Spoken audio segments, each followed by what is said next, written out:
ప్రపంచం ఈరోజు అస్థిరతలో ఉంది.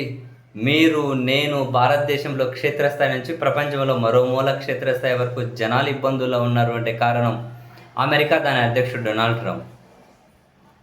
అండ్ మరీ ముఖ్యంగా ఇరాన్ యుద్ధం, పశ్చిమాసియాలో ఉద్రిక్తతలు, దాని ఫలితం ఏంటో భారతీయులుగా మనం కూడా ఏ స్థాయిలో అనుభవిస్తున్నామో చూస్తూ ఉన్నాం.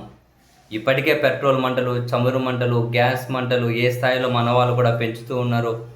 మరొకవైపు ఎలాంటి ఇబ్బందికర పరిస్థితి ఉంది అని ప్రధాని నుంచి మన ముఖ్యమంత్రి వరకు పొదుపు మంత్రం పఠిస్తూ ఉన్నారు. రోజు చూస్తూనే ఉన్నాం. ఇక్కడ ఇంట్రెస్టింగ్ ఏంటి అంటే భారతదేశం రష్యా నుంచి భారీగా చమురు కొంటూ ఉండే. అమెరికా చెప్పింది కొనొద్దు అని మనోళ్ళు ఆపేశారు. మళ్ళీ ఇక్కడ ఇరాన్ యుద్ధం మధ్యప్రాచ్యంలో ఉద్రిక్తతల కారణంగా అమెరికా రష్యా నుంచి చమురు కొనుక్కోండి అని చెప్పి సరే అని గ్రీన్ సిగ్నల్ ఇచ్చింది. వాళ్ళు గ్రీన్ సిగ్నల్ ఇచ్చిన తర్వాత భారత్ దిగుమతి చేసుకునే చమురులో దాదాపు 60% రష్యా నుంచే చేసుకున్నాం.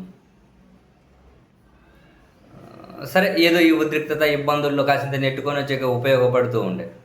మరి ఇప్పుడు తాజాగా ట్రంప్ మరో చెత్త నిర్ణయం తీసుకున్నాడు. రష్యాతో మధ్యలో ఇరాన్ యుద్ధం వల్ల ఇచ్చిన సడలింపులు ఏవైతే ఉన్నాయో రష్యాతో చమురు కొనుక్కోవచ్చు అని, ఆ సడలింపులు ఇంకా పొడిగించట్లేదు. మే 16తోనే అవి ఎండ్ అయిపోయాయి. సో ఇక రష్యా నుంచి చమురు కొనకూడదు, కొంటే అమెరికా ఆగ్రహాన్ని చవి చూస్తారని వాళ్ళ నుంచి చమురు కొనే దేశాలందరికీ చెప్పారు, ఇంక్లూడింగ్ భారతదేశం కూడా. అంటే ఇప్పుడు మళ్ళీ రష్యా నుంచి చమురు కొనకూడదు. మధ్యప్రాచ్యంలో ఇబ్బందులు ఉన్నాయి. What next? ఇక మళ్ళీ మనకు చమురు, పెట్రోల్ మంటలు తప్పవా? రేట్లు భారీగా పెరగడం తప్పదా? మధ్యప్రాచ్యంలో ఇబ్బందులు ఉన్నాయి. రష్యా నుంచి కొనొద్దు అంటాడు. మరి ఏంటి పరిష్కారం?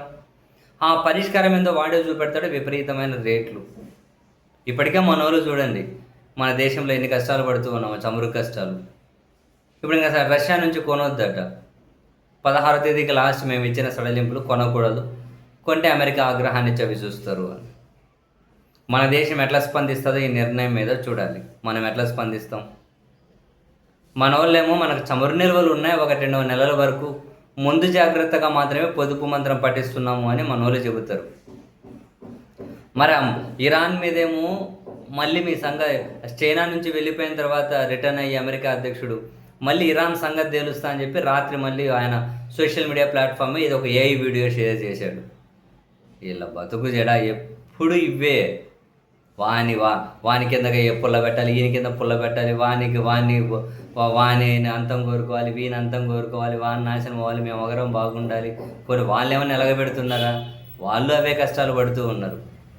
ఇప్పుడు రష్యా నుంచి చమురు కొనొద్దంట మాస్టరు. ఇప్పుడు మళ్ళీ కొంటే ఆంక్షలు అంట.